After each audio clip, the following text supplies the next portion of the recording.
Some things just go boom for no reason, and this morning I go out and find that my car is not charging.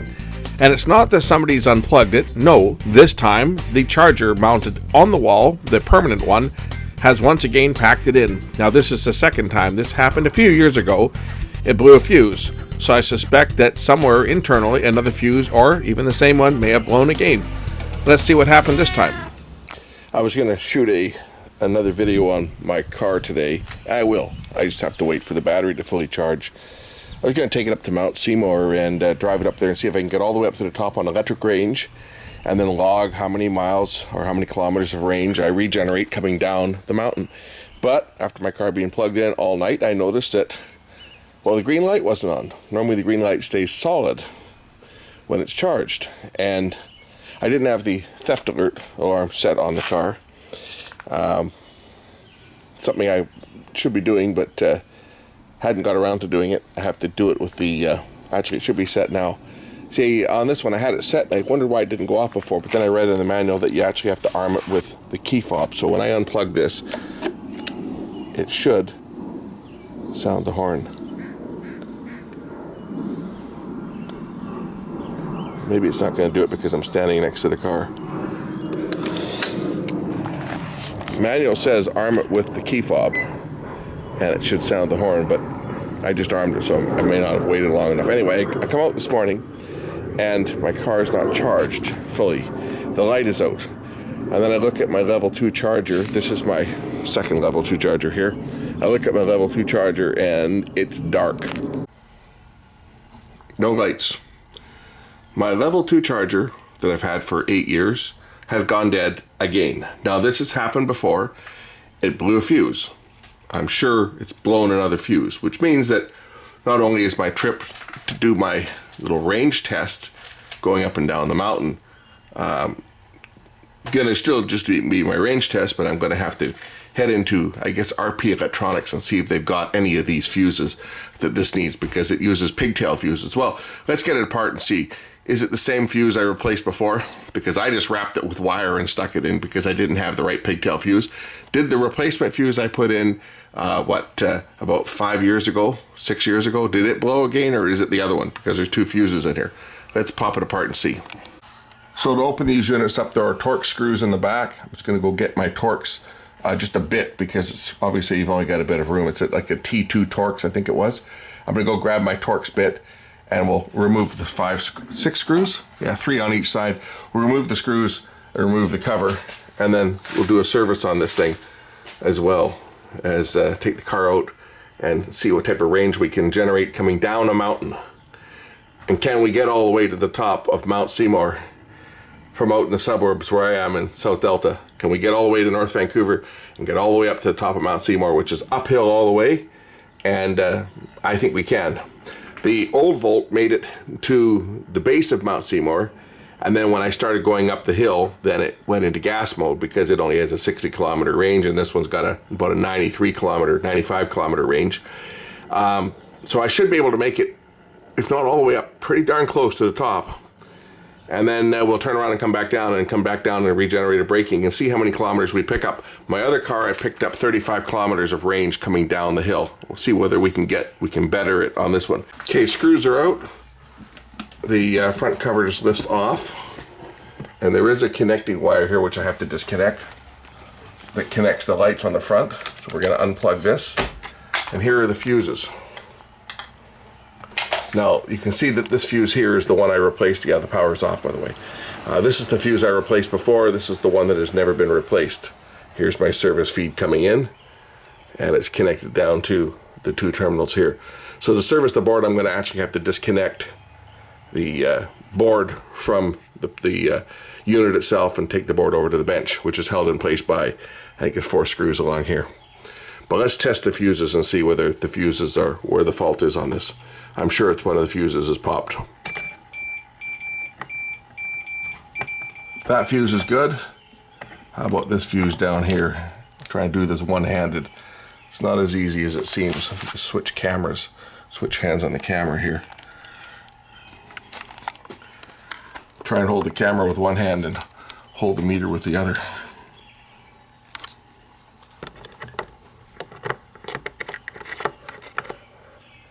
And that fuse, no beeps, that fuse is blown. And this fuse here, of course, is good.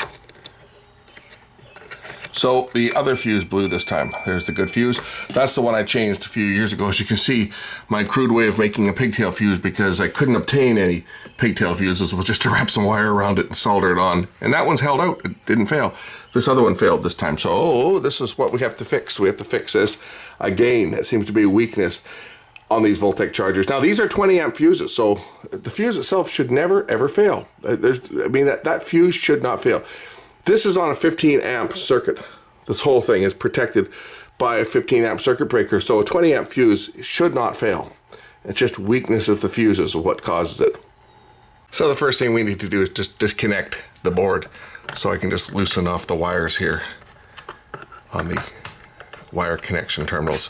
They're all color coded, so there's no mistaking where they go. These are the connector for the electric vehicle. We've got the 2 sensing lines for communication, plus your 2 power lines and your ground. So we'll just remove these wires and then do the same on the power input.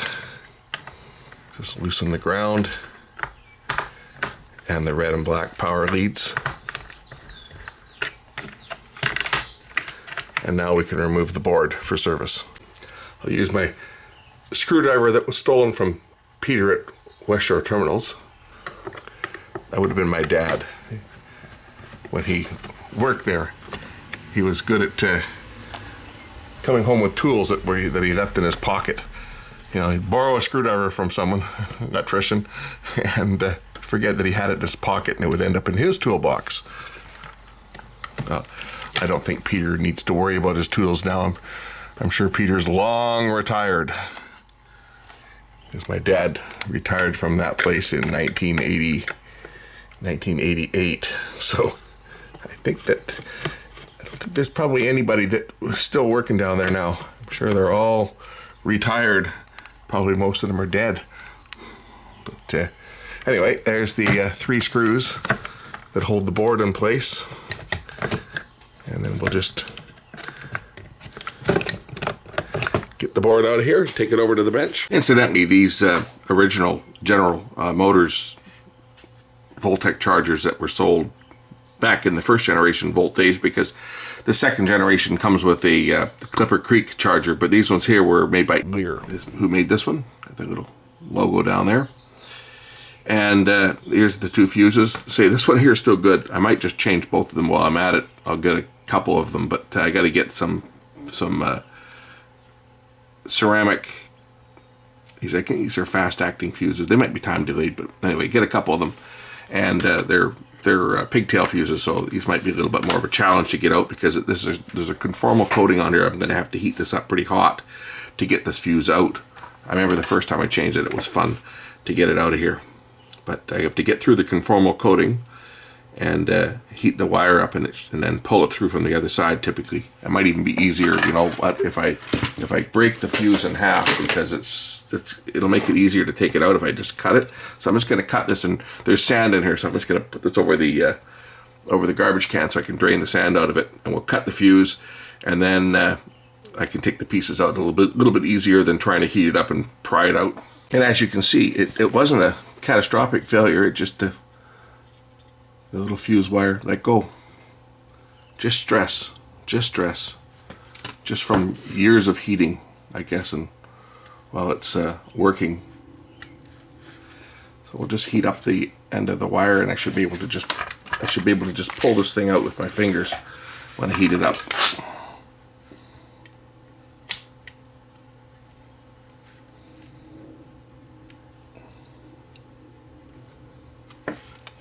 I could let my iron get a little bit hotter.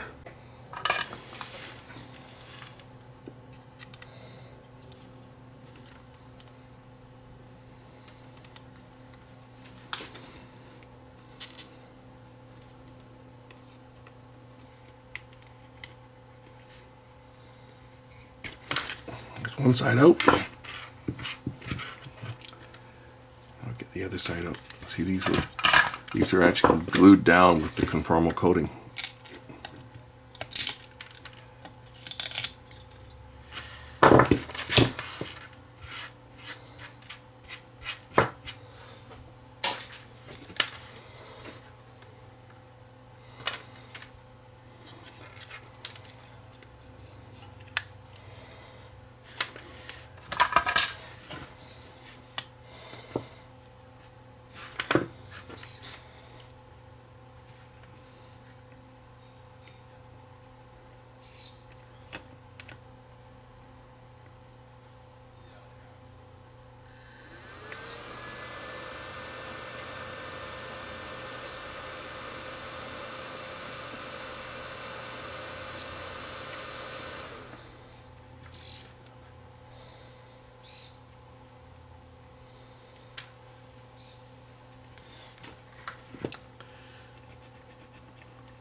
Here we go.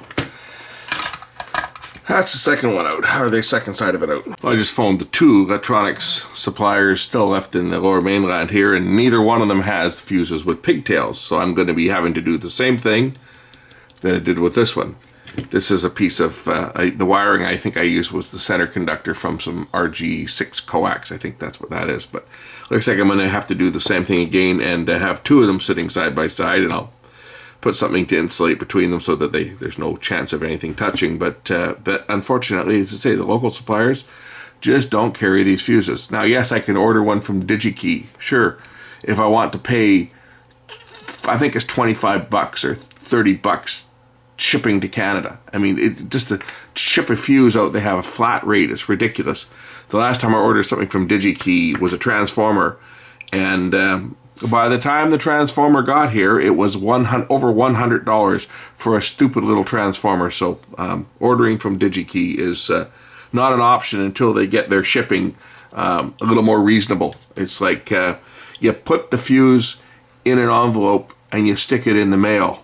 But oh no, because it's coming to Canada, they have to ship it through their certified brokerage charging firm that they everything that goes to Canada goes through a flat rate, and I think it was 20 bucks on top of whatever the cost of the part was.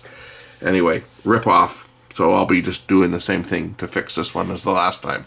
I mean, it's actually kind of a moot point. I could stick a piece of wire across here and it would give me the same protection as a fuse because, after all, it's protected by a 15 amp breaker. So, I mean, the fuses are just, I don't even know why they have the fuses on here, to tell you the truth, because this is protected. This whole thing. 20 amp fuses are protected by a 15 amp breaker, but the 20 amp fuses just fail due to stress over periods of time. It's a joke, but that's the way it is. Well, time to do a bodge job, as they say, because I can't get the part that I need. I can't get a 20 amp fuse with pigtails. That's a specialty fuse according to both Lee's Electronics and RP Electronics, as they don't carry them. That nobody needs fuses like that. And they suggest, here, we'll sell you a fuse holder, and I'm explaining to them, a fuse holder won't work because I need to draw full, like I need to draw 15 amps through this thing constantly. So that's not going to work. This worked. Still does. So we have to do the same. I'm going to make a couple of clips on here. We'll form it to the end of the fuse and solder it down, and then put it onto the board, because that's pretty much all I can do, is to do what I did last time.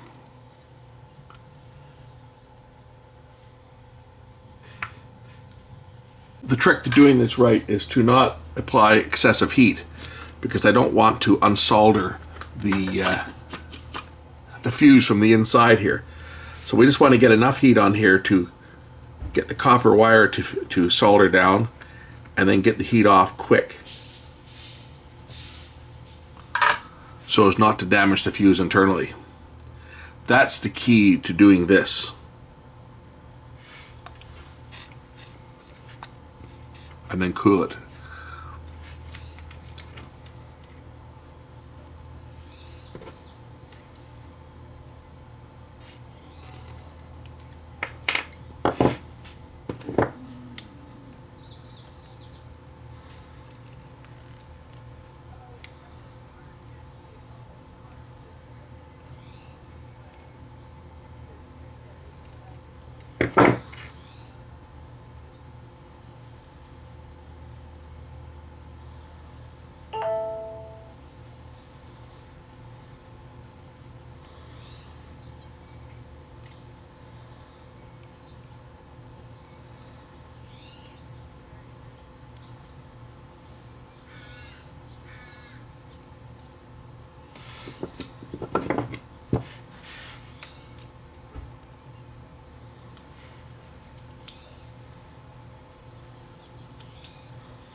Cool it down quickly.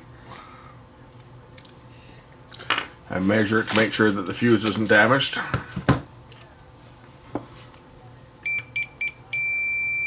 That's good.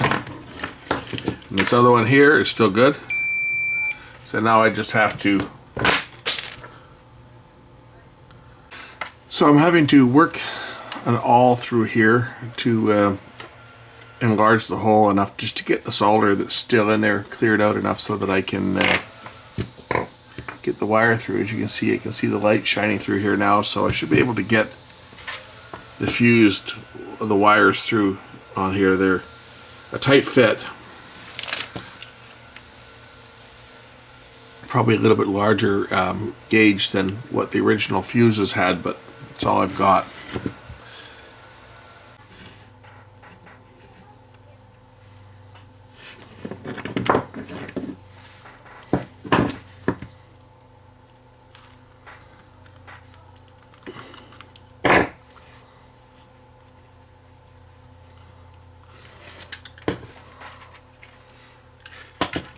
I can get the wire through. One of them's got a bit of a bend in it, though. That's why it's not going through properly. I can get this one through, no problem. You see? That was through. Just getting the one that's got a bit of a little bit of a bend to it through. Maybe I cut some off and lower it down a bit, but we'll get it in there. I want to have a bit of a standoff just in case I ever have to change the fuses again, right? So that I can just undo the fuses. I don't have to pull this out of the board. I can just unsolder the fuses if I have to ever get into this again. So these standoffs will be permanent, and I'll just put something to insulate between the two of them, a piece of plastic or something between the two of them so that they can't touch together. There we go. That one's in place. And there, that one's in place. There we go. Wires are through. So now I can solder these down and make them permanent, like I've done with the other one over here.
There, that's fixed.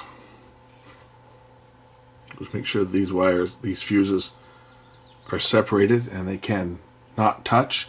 So I'm going to put something between the two of them here that will protect them. So I just put some black tape over top of the fuses themselves and the wires. I mean, the wires are stiff. They're not going to bend anyway. These are solid wires.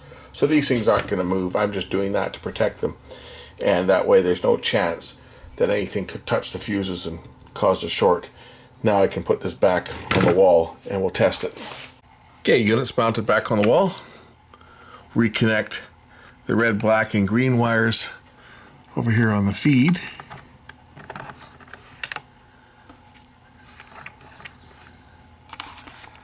This takes two hands to do this.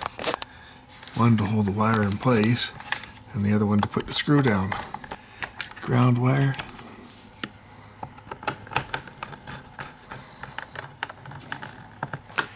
And then we have our black and gray wires. These are for the sensing circuit. Not all EVSE use two wires for sense.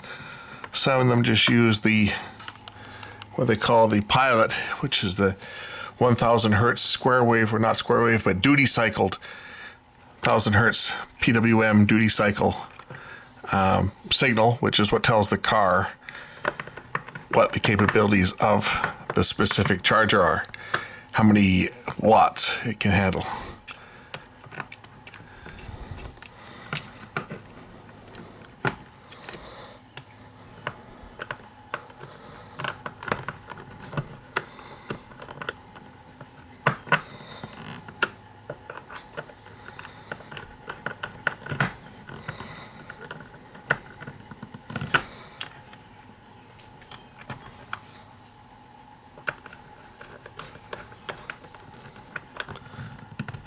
I don't know exactly what this wire does. I'm assuming it's a temperature sensor of some type. It must measure the resistance of this wire. If it gets too hot, then it shuts it down. I would think that that's all that is. It's just a loop of wire, but I think that's probably what that is that's a temperature sensor. So there's something overheats in here, it will shut it down because it just sits in the charger like that. Okay, front panel, we'll plug it in and power it up and see if the lights turn green. So here's the front panel. Always tougher to do this when you're trying to do it with one hand, right? It plugs in here.